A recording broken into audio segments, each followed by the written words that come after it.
When the police sirens wailed outside our family home on New Year's Eve, I thought my father had finally followed through on his threat. Instead, the officers walked straight past him to me with handcuffs ready. "Serafina Matthews, you're under arrest for embezzlement." My father's face went white as they read my rights. 24 hours earlier, he'd screamed those words at me during our family dinner. Now, as I watched him frantically trying to explain to the officers, I realized the trap I'd been walking into my entire life. Before we dive into this twisted family revenge story, let me know where you're watching from. Hit that like button if you're ready for some serious family drama, and don't forget to subscribe because this story has more twists than a pretzel factory. Trust me, you'll want to see how karma finally catches up to the people who think blood means they can get away with anything. 3 months before that New Year's Eve disaster, I was living what I thought was my perfect life. 28 years old, working as the head accountant for Matthews and Associates, the family construction business my father built from nothing. I'd spent 6 years climbing the ladder, proving myself worthy of the family name, making sure every penny was accounted for and every project stayed profitable. My father, Richard Matthews, was the kind of man who commanded respect through fear rather than admiration. He'd built our company into a multi-million-dollar operation, but he ruled it like his personal kingdom. My stepmother, Vivian, had joined our family when I was 15, bringing her own daughter, Clarissa, who was 2 years younger than me. While I worked my way up through every department, Clarissa waltzed in after college as marketing director with zero experience but plenty of daddy's favoritism. The first red flag should have been when Clarissa started dating our biggest client's son, Marcus Wellington. The Wellington Group provided us with 70% of our contracts, and suddenly every family dinner became a strategy session about strengthening business relationships. I watched my stepsister transform from party girl to perfect daughter-in-law material overnight, while I continued grinding through 60-hour weeks to keep the books balanced.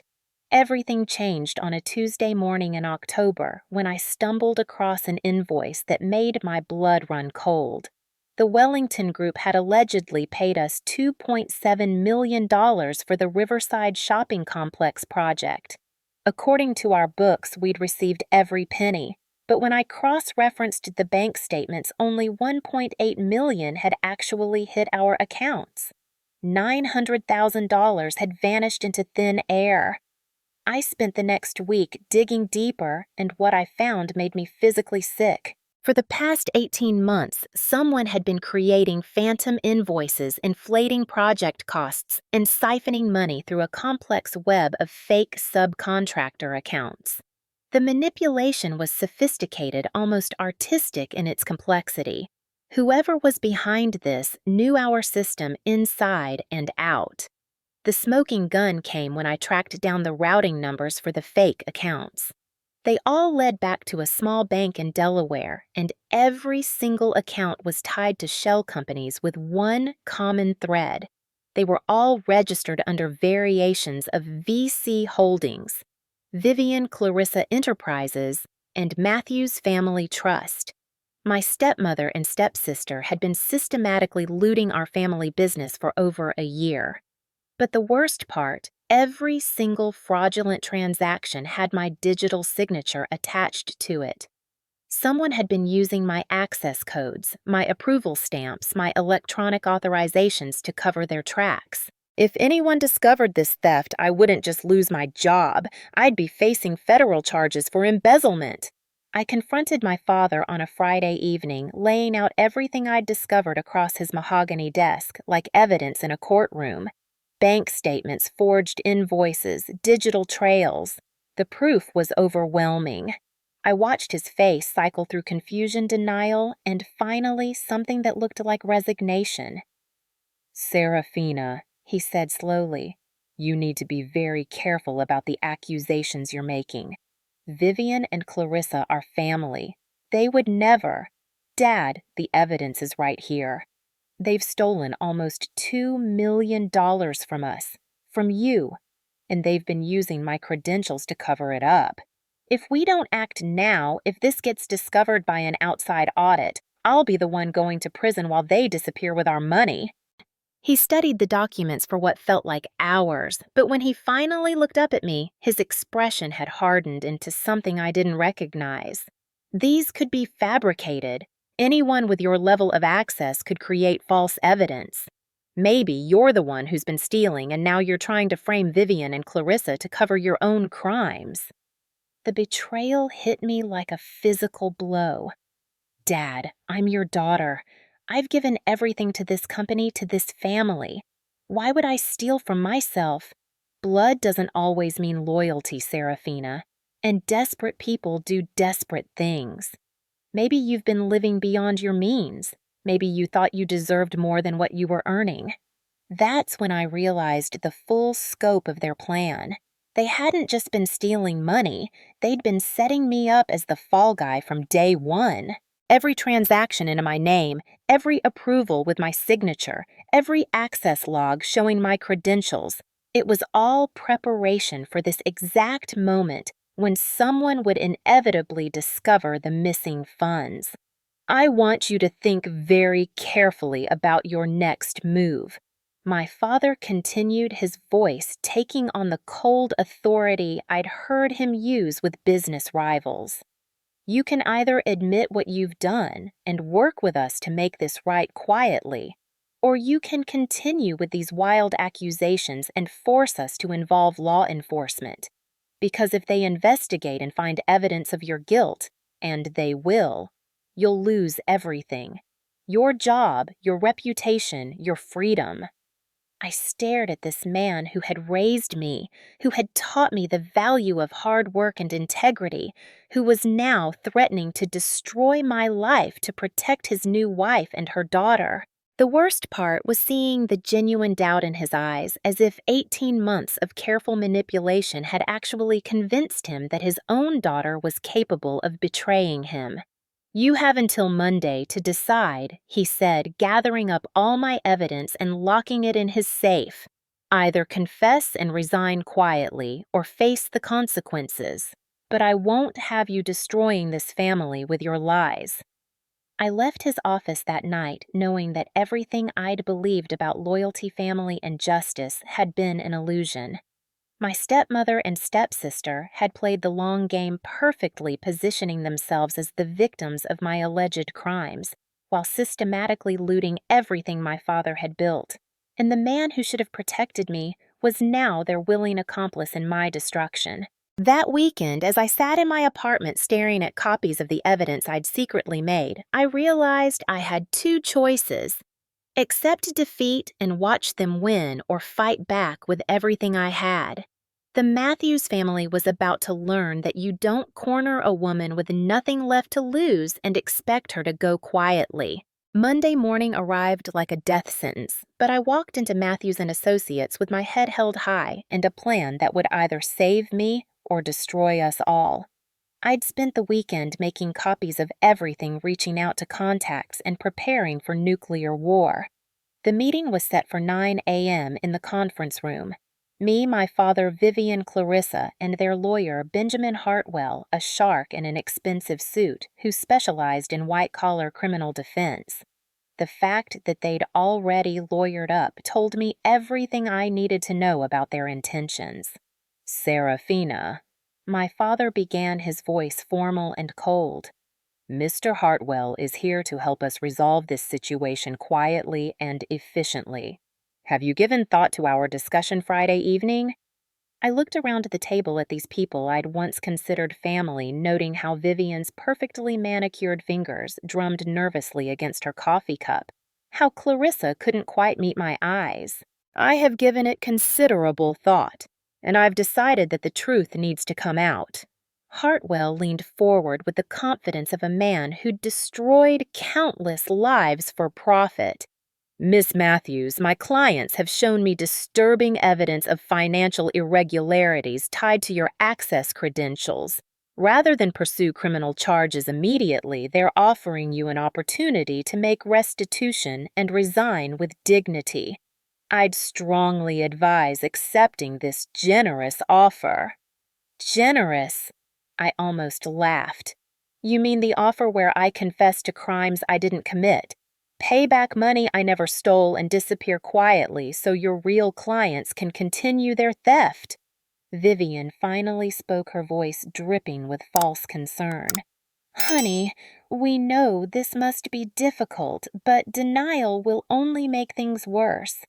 We found evidence that you've been gambling online, living beyond your means. It's okay to admit you need help. The gambling angle was new, and I had to admire their creativity. Create a motive, establish a pattern of reckless behavior, and suddenly embezzlement becomes believable. That's interesting, Vivian. When exactly did you discover this alleged gambling problem? Last month, Clarissa jumped in when we noticed irregular computer activity on your workstation after hours. We had IT investigate and found evidence of gambling websites being accessed from your account. They'd thought of everything, or so they believed, but their confidence was about to become their downfall. That's fascinating, I said, pulling out a tablet and setting it on the table, because I have something equally interesting to share. IT records are useful, aren't they? I pressed play on a video file that filled the screen. Security footage from our office building's cameras. The timestamp showed 3 weeks ago, 11:30 p.m., and there was Clarissa, clear as day, sitting at my workstation with what appeared to be a USB drive.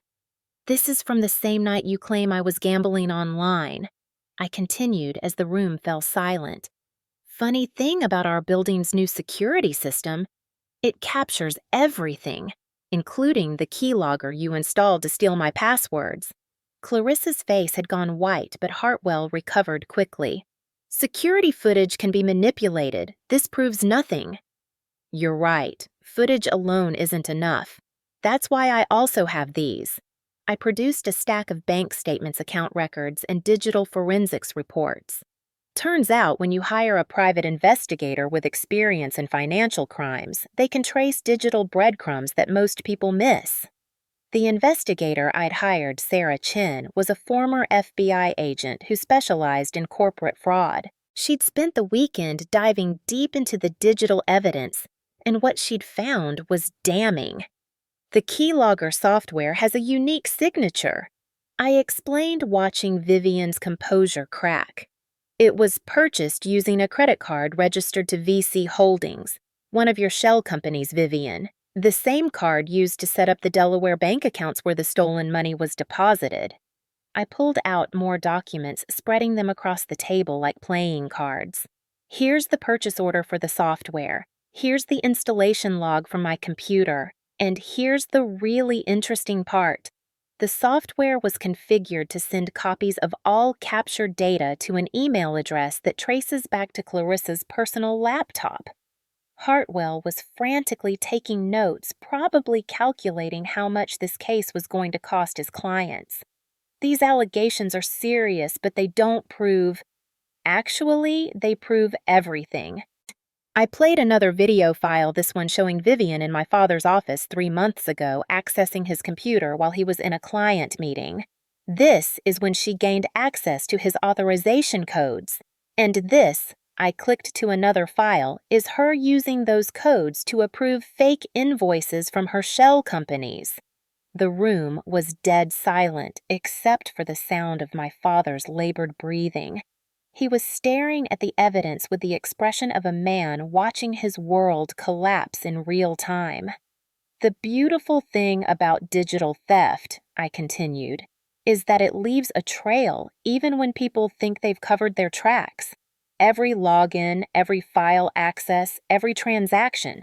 It's all recorded somewhere if you know where to look. I turned to face my father directly. They've been planning this for 18 months, Dad. Every family dinner where they encouraged you to give me more access, every suggestion that I handle more financial responsibilities, they were setting up the perfect patsy. And when the theft was inevitably discovered, guess who would take the fall? Vivian finally found her voice, but it came out as a desperate whisper. Richard, you can't believe this. She's trying to frame us because she knows she's been caught. Really? I pulled out one final document. Then explain this withdrawal slip from the Delaware account signed in your handwriting, Vivian, dated last Tuesday, the same day you bought that new BMW you claimed was a surprise bonus from Dad. The car purchase had been their mistake. Too flashy, too obvious, too eager to enjoy the fruits of their theft. Sarah had traced the payment back to one of the fraudulent accounts within hours. Clarissa suddenly stood up, her chair scraping against the floor. I don't have to listen to this. She's obviously fabricated all of this evidence. Dad, you know we would never betray the family like this. Sit down. My father's voice cut through the room like a blade. For the first time since this nightmare began, he sounded like the man who'd built an empire through determination and integrity. Sit down and explain to me why my wife's signature is on documents withdrawing money from accounts that shouldn't exist. The facade was finally cracking. Vivian's perfect composure dissolved into desperate tears, and Clarissa looked like a cornered animal searching for an escape route. Hartwell was probably regretting every billable hour he'd ever charged. The question now, I said, gathering my evidence back into neat piles, is what happens next, because I have copies of everything and I've already shared them with someone outside this room. If anything happens to me, if I mysteriously disappear or have an accident, all of this goes straight to the FBI. I stood to leave but turned back one final time. You taught me that actions have consequences, Dad. It's time for some consequences. The aftermath of that confrontation was like watching a controlled demolition in slow motion. Within hours of leaving that conference room, I knew the war was just beginning. Vivian and Clarissa weren't going to surrender quietly, and my father was caught between his love for me and his blind loyalty to his wife. The first counterattack came that same afternoon. I returned from lunch to find my access to the company's financial systems had been revoked, my office door locked, and a security guard waiting to escort me from the building. The message was clear: they were circling the wagons, and I was no longer part of the inner circle. That evening, my phone rang with a call from Detective Maria Rodriguez from the Financial Crimes Unit. Someone had filed a complaint alleging that I'd been embezzling funds from Matthews and Associates. They wanted me to come in for questioning. Interesting timing, I told Sarah Chin when I called her immediately afterward. They file a police report the same day I expose their fraud. Either they're incredibly bold or incredibly stupid. In my experience, criminals usually lean towards stupid when they're desperate, Sarah replied. But this actually works in our favor. Now we have law enforcement involved, which means everything has to be documented and investigated properly. The next morning brought an unexpected ally. Marcus Wellington, Clarissa's boyfriend and heir to our biggest client, showed up at my apartment with coffee and a grim expression. I need to tell you something, he said, settling into my kitchen chair like a man carrying the weight of the world. Clarissa's been bragging about how they're going to pin everything on you. She thinks it's hilarious that you're so smart, but walked right into their trap. Marcus had always struck me as genuinely decent, if somewhat naive, about the family he was dating into. But as he talked, I realized he'd been paying more attention than anyone gave him credit for. She showed me bank statements from accounts I didn't recognize, he continued. Said they were nest eggs for after you got arrested and your father had to restructure the company. She was talking about how they'd use the insurance money from the theft to expand operations, maybe buy out some competitors. Insurance fraud on top of embezzlement. These women were nothing if not ambitious. There's something else, Marcus said, pulling out his phone. I recorded her talking about it last week. I was suspicious about some things, but this conversation confirmed my worst fears. The recording was damning. Clarissa's voice clear and unmistakable, describing how they'd been systematically transferring money for months, how they'd used my credentials to authorize everything, and how the gambling angle would provide the perfect motive for my alleged theft. Why are you helping me? I asked, studying his face for any sign of deception. Because what they're doing is wrong, he said simply. And because my family's company is going to be destroyed when this comes out. We've been unknowingly facilitating fraud through our contracts with your company. If I don't help stop this now, the Wellington Group could face criminal charges as accomplices. That afternoon, we paid a visit to Detective Rodriguez together. She was a sharp-eyed woman in her 40s who'd clearly seen every type of white-collar crime imaginable. When we laid out our evidence and played Marcus's recording, her expression shifted from skepticism to genuine interest. This is complex, she admitted, reviewing the financial documents Sarah had compiled. But if what you're alleging is true, we're looking at multiple felonies across state lines. I'll need to bring in the FBI. How long will the investigation take? I asked, thinking about the damage being done to my reputation with every passing day. Depends on how cooperative everyone is. Financial crimes can take months or years to fully unravel, but if we can get one of them to flip and testify against the others, things move much faster. The FBI involvement came sooner than expected. Agent David Kim contacted me the following Monday, explaining that the interstate nature of the banking fraud had triggered federal jurisdiction. Suddenly, this wasn't just a local police matter, it was a federal case with serious prison time at stake. We're going to need your full cooperation, Agent Kim explained during our first meeting. You'll likely need to go undercover, continue working with your family as if nothing has changed, and help us gather additional evidence. The idea terrified me, but I agreed. They fitted me with a wire and sent me back into the lion's den. The most surprising ally emerged from an unexpected source. Patricia Morrison, my father's longtime secretary and the keeper of all company secrets. She'd worked for Matthews and Associates since before I was born, and nothing happened in that office without her knowledge.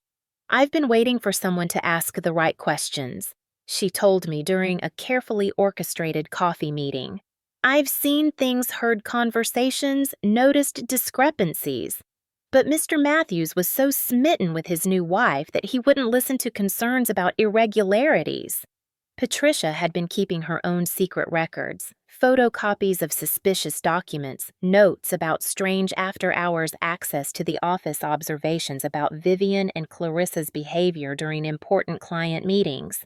She'd been building a case without realizing it. The night before they confronted you, she said, I heard Vivian on the phone with someone talking about how they needed to activate the contingency plan because you were getting too close to the truth. She said something about making sure you couldn't prove anything even if you tried. This conversation had taken place in my father's office while he was meeting with clients.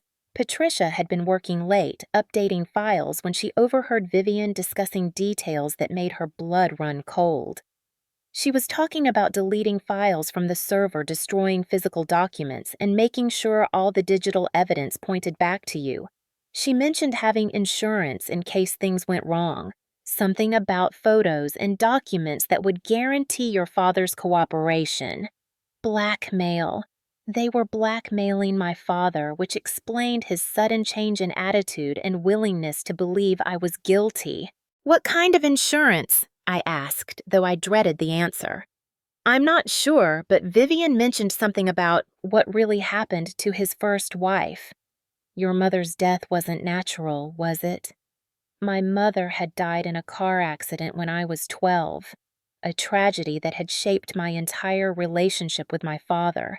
He'd been devastated throwing himself into work to cope with the grief. I'd never questioned the circumstances because the pain was too raw, the loss too overwhelming. But now Patricia's words opened a door I'd never wanted to walk through. What if my mother's death hadn't been an accident? What if Vivian had discovered something about that night 18 years ago and was using it to control my father? The investigation was expanding beyond simple embezzlement into something much darker and more complex. Agent Kim assured me that they would look into my mother's death as part of their broader investigation, but warned that cold cases were difficult to prove without new evidence. Meanwhile, I was living a double life. playing the role of defeated daughter by day while secretly gathering evidence by night. Every family dinner became a performance, every conversation a potential trap. Vivian and Clarissa grew more confident with each passing week, believing they'd successfully neutralized the threat I posed. But they underestimated the network of allies I was building. Marcus kept feeding me information from the inside. Patricia continued documenting everything that happened in the office. Detective Rodriguez coordinated with federal agents to build an airtight case. And Sarah Chin dug deeper into financial records, uncovering additional thefts that went back even further than we'd originally discovered. The web of deception was larger and more elaborate than any of us had imagined. But with each new piece of evidence, each new ally who stepped forward, the noose was tightening around the necks of the people who'd tried to destroy my life. They thought they'd won, but the real battle was just beginning. The betrayal came from the person I trusted most, and it nearly destroyed everything we'd built. 3 weeks into the federal investigation, just as Agent Kim was preparing to make arrests, Marcus Wellington called me in a panic. "We need to meet immediately. Something's gone wrong. They know about the investigation." I met him at a 24-hour diner across town, the kind of place where nobody asks questions and the coffee tastes like burnt rubber.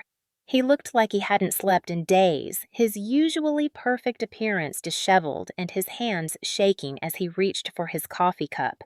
"They found the recording device," he said without preamble. "Clarissa discovered it in my car yesterday. She confronted me, and I thought I could convince her to turn herself in to make this right before it got worse." My blood ran cold. "Marcus, please tell me you didn't." I told her about the FBI investigation. I thought if she knew how serious this was, how much evidence we had, she might cooperate. Instead, she called Vivian immediately. "They're planning to destroy everything and disappear." The walls felt like they were closing in around me. Our entire case depended on catching them in the act, on having enough evidence to prove their guilt beyond reasonable doubt. If they fled now, the federal investigation would collapse, and I'd be left holding the bag for crimes I didn't commit. "There's something else," Marcus continued, and his voice dropped to barely above a whisper. "Clarissa showed me documents that supposedly prove you've been stealing money for years, not just recently. Bank statements, forged signatures, even video footage of you accessing accounts after hours." The fabricated evidence was so sophisticated it made my head spin. They'd spent months creating a parallel narrative where I was the criminal mastermind and they were innocent victims who'd only discovered the theft when it became too obvious to ignore. "She also had photos," Marcus said, pulling out his phone with trembling fingers. "Photos that she claims show you meeting with people to launder the stolen money." "Marcus, the photos look real, professional quality. If I didn't know better, I'd believe them myself." The images on his phone were damning. Clear shots of me apparently meeting with shadowy figures in parking garages and abandoned warehouses accepting envelopes filled with cash, even counting money in what appeared to be a hotel room. The doctoring was flawless, using real photos of me in different contexts and seamlessly blending them with staged scenarios. "They've been planning this for longer than we thought," I realized, studying the fake evidence with growing horror. "This isn't just about stealing money. They've been preparing to frame me for months, maybe even before they started stealing." But the worst revelation was yet to come. "Marcus," I said slowly, "how did Clarissa find the recording device you told me you hid it well?" His face crumpled, and I knew the answer before he spoke. "She knew where to look because I told her. Not directly, but I've been keeping her informed about our conversations. I thought I was protecting her, helping her understand how serious the situation was, so she could make better choices." The betrayal hit me like a physical blow. Marcus hadn't just discovered the investigation was compromised. He'd been the one compromising it from the beginning. "You've been reporting back to her this entire time." My voice came out flat emotionless because the alternative was screaming. I love her, Serafina. I know that sounds naive, but I genuinely believed she was being manipulated by her mother, that she'd gotten in over her head and didn't know how to get out. I thought if I could gather enough information, I could convince her to cooperate with the investigation and minimize the charges against her. The rational part of my mind understood his position. Love makes people do stupid things, and Marcus had been trying to save someone he cared about. But the consequence of his misguided loyalty was potentially catastrophic. They know about Patricia, he continued. They know about the secret recordings, the financial documents, everything. Clarissa said they're going to plant drugs in Patricia's desk and call the police, make her look like an unreliable witness with addiction problems. Patricia Morrison, the 60-year-old secretary who'd worked faithfully for my father for decades, was about to be destroyed because she'd tried to help me. The cruelty of it made me sick. And Agent Kim, I asked, though I dreaded the answer. They know about him too. Clarissa said they're going to claim you seduced him to get inside information about the investigation, that you've been manipulating law enforcement to cover up your crimes. The sophistication of their counter-strategy was breathtaking. They hadn't just been stealing money. They'd been preparing for war. Every potential threat had been identified and neutralized, every possible ally turned into a liability. "I'm sorry," Marcus said, tears streaming down his face. "I thought I was helping everyone. Instead, I've ruined everything." That night, I sat in my apartment staring at the evidence boxes I'd so carefully assembled, knowing that most of it was now worthless. They knew our every move, our every strategy, our every piece of evidence. Worse, they had fake evidence that would make me look guilty even if we could prove their theft. I called Agent Kim and explained what had happened. His response was exactly what I'd expected. "The case is compromised," he said bluntly. "If they know about our investigation, they'll have already started destroying evidence and creating alibis. Unless we can arrest them immediately with what we have now, they're going to walk away from this." But we didn't have enough for immediate arrests. Financial crime cases require overwhelming evidence, and ours had too many holes that a good defense attorney could exploit. The fake evidence they'd created would muddy the waters enough to create reasonable doubt. "There is one option," Agent Kim said after a long pause. "It's risky, and if it goes wrong, you could face serious criminal charges yourself." The plan he outlined was dangerous and borderline illegal, but it was our only chance to catch them before they disappeared completely. I would have to get close to Vivian and Clarissa, convince them that I was ready to negotiate, and try to get them to confess on camera. "You'd be completely on your own," he warned. "We can't provide backup without risking exposure, and if they discover you're wearing a wire, there's no telling what they might do." As I hung up the phone, I realized that Marcus's betrayal, devastating as it was, had actually provided me with unexpected leverage. They thought they'd won, thought they'd successfully neutralized every threat. Their overconfidence might be the key to their downfall. Sometimes the best strategy is to let your enemies think they've already won, then use their arrogance against them. Vivian and Clarissa were about to learn that lesson the hard way. But first, I had to survive long enough to teach it to them. The new ally appeared when I least expected it, and from a source I never could have imagined. 2 days after Marcus's devastating confession, as I was planning what might be a suicide mission to get Vivian and Clarissa to incriminate themselves, my doorbell rang at 7 in the morning. Standing on my doorstep was a woman I'd never seen before. Mid-40s professional appearance, with the kind of tired eyes that suggested she'd seen too much of the world's ugliness. "Serafina Matthews. My name is Dr. Jennifer Walsh. I was your mother's physician, and I need to talk to you about the night she died." My coffee cup nearly slipped from my hands. My mother had been dead for 16 years, and no one had ever questioned the circumstances of her car accident. Why was her doctor showing up now? I've been following the news about your family's legal troubles, Dr. Walsh continued as I invited her in.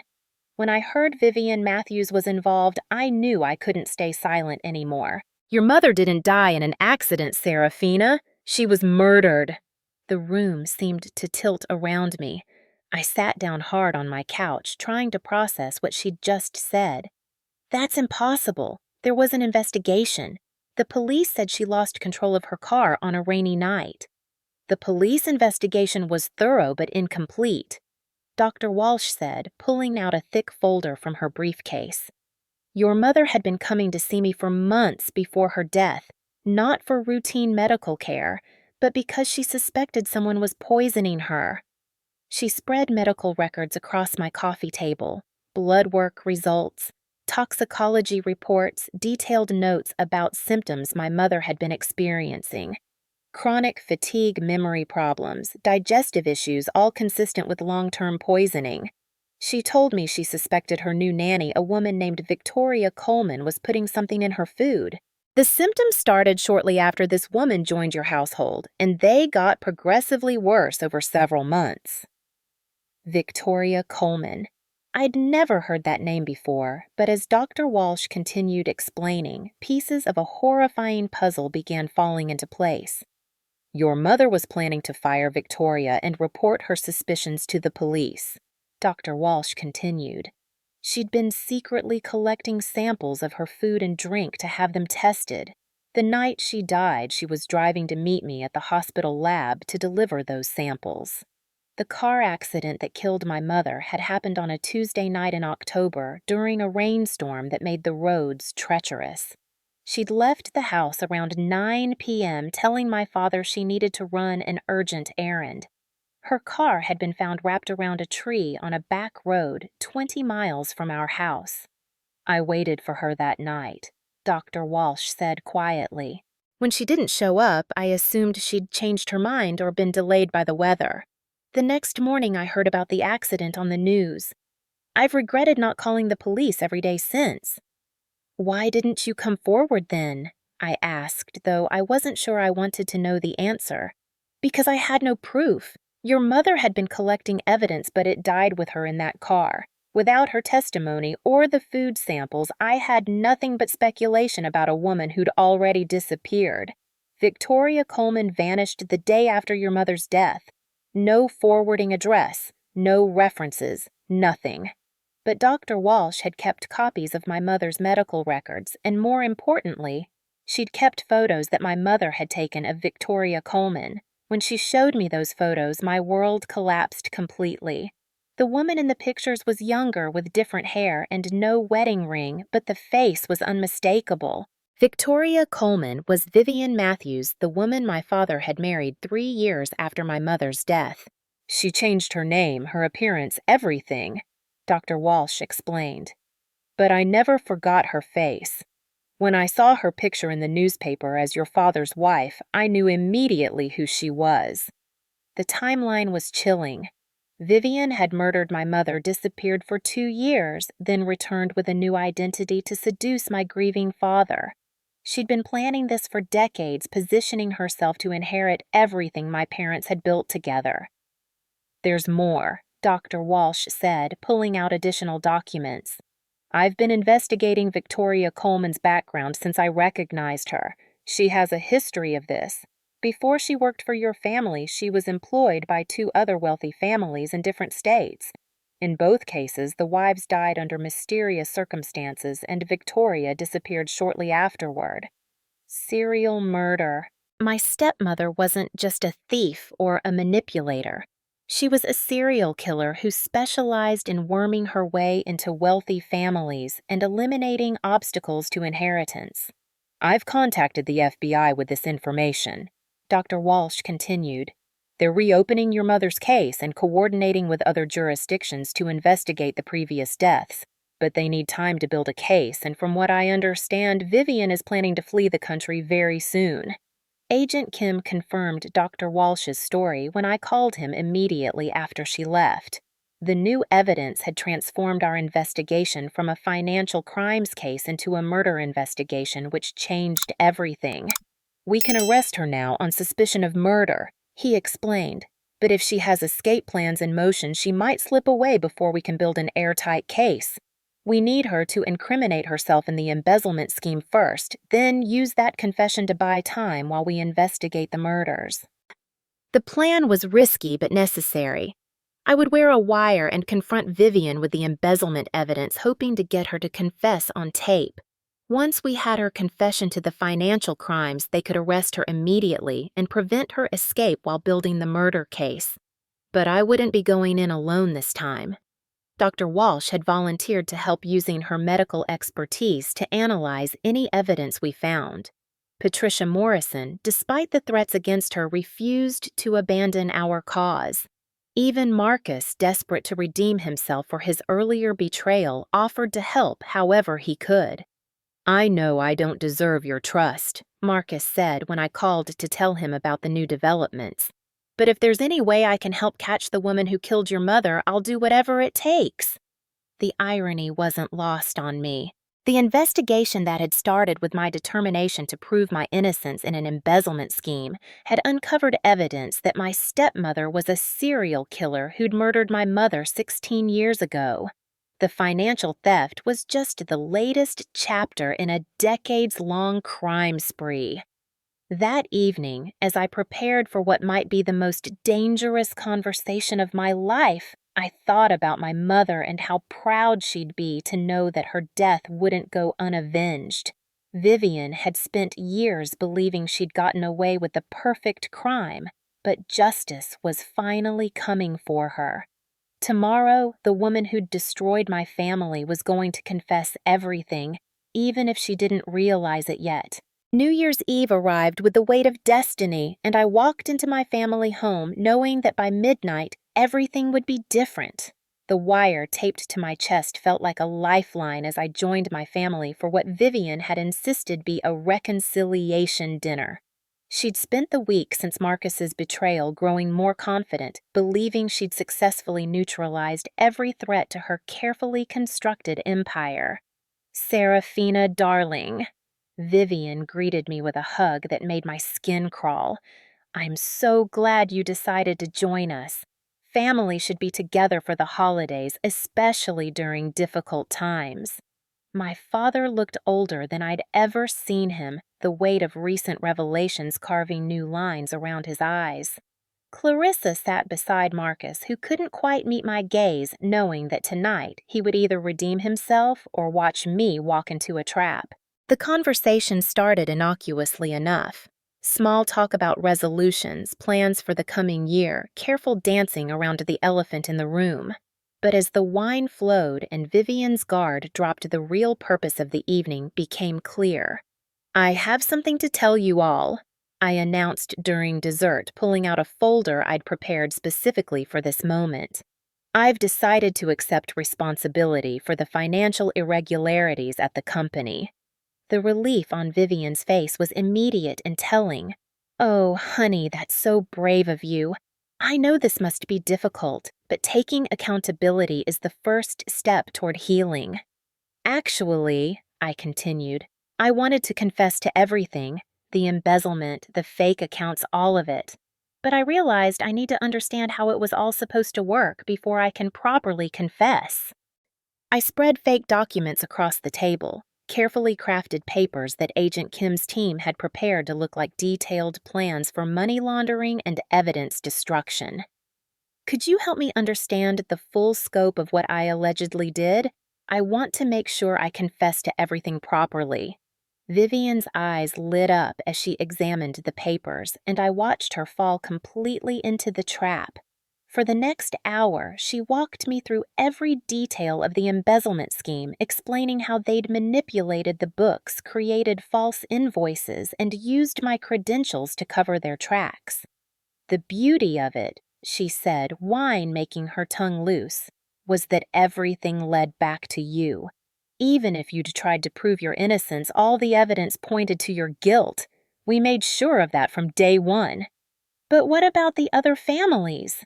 I asked, my heart pounding as I approached the most dangerous question.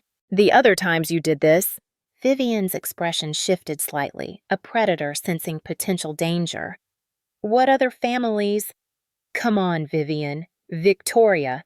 Whatever name you want to use. Dr. Walsh told me about the Hendersons and the Blackwoods, about the wives who died conveniently and the money you inherited. The temperature in the room dropped 10 degrees. Vivian's mask of maternal concern evaporated, replaced by something cold and calculating. Dr. Walsh should have minded her own business years ago. So you admit it, I pressed, knowing the wire was capturing every word. You killed those women. You killed my mother. Your mother was weak, Vivian said with stunning casualness. She suspected me toward the end, started asking questions, taking pictures. She would have ruined everything if I'd let her live. The confession hit the room like a bomb. My father made a strangled sound of horror and rage, while Clarissa sat frozen in shock. Marcus had gone completely white, staring at the woman his girlfriend called mother. The poisoning was elegant, Vivian continued, apparently deciding that if the truth was out, she might as well enjoy telling it. Small doses over months, symptoms that looked like stress and overwork. If she hadn't started getting suspicious and collecting evidence, she could have lived another year or two before the final dose. You're insane, my father whispered, his voice breaking. I'm practical, Vivian corrected. Your wife was standing between me and the life I deserved, just like the other wives, just like anyone else who gets in my way. That's when she noticed the small recording device that had fallen out of my purse, a deliberate plant that Agent Kim had suggested to make her think she'd discovered my deception. You little bitch! Vivian snarled, lunging toward me. You're wearing a wire. The front door exploded open at that exact moment, and FBI agents flooded into the dining room. Agent Kim appeared behind them, weapon drawn, shouting commands for everyone to get on the ground. Vivian tried to run, but there was nowhere to go.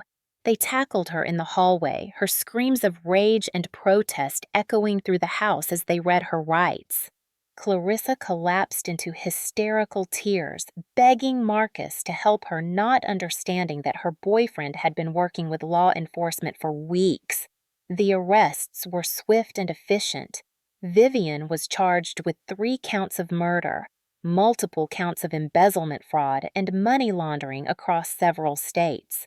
Clarissa faced charges as an accomplice to the financial crimes, though her cooperation in exposing additional evidence earned her a reduced sentence. My father was cleared of any wrongdoing once investigators confirmed he'd been manipulated and blackmailed, but the revelation that his wife had murdered his first wife broke something fundamental in him. He spent the next months in therapy trying to process the scope of Vivian's deception and his own unwitting complicity in my suffering. The trials made national news. Vivian's crime spree had spanned 2 decades and multiple states, making her one of the most successful Black Widow killers in recent history. The media dubbed her the Inheritance Killer, and her story became a cautionary tale about the dangers of rushing into relationships after loss. But for me, the most important outcome wasn't the prison sentences or the recovered money. It was the family I built from the ashes of the old one. Patricia Morrison became like a grandmother to me, sharing stories about my mother that helped me understand the woman I'd lost so young. Walsh remained a close friend and confidant, someone who understood the weight of secrets and the importance of speaking truth when it matters most. Marcus surprised everyone by sticking around after Clarissa's arrest. His genuine remorse for his earlier betrayal, combined with his crucial help in the final confrontation, earned him a place in our unconventional chosen family. He left the Wellington Group to start his own construction company, partnering with my father to rebuild Matthews and Associates with transparency and integrity. Agent Kim became an unexpected friend, someone who understood the cost of fighting for justice against overwhelming odds.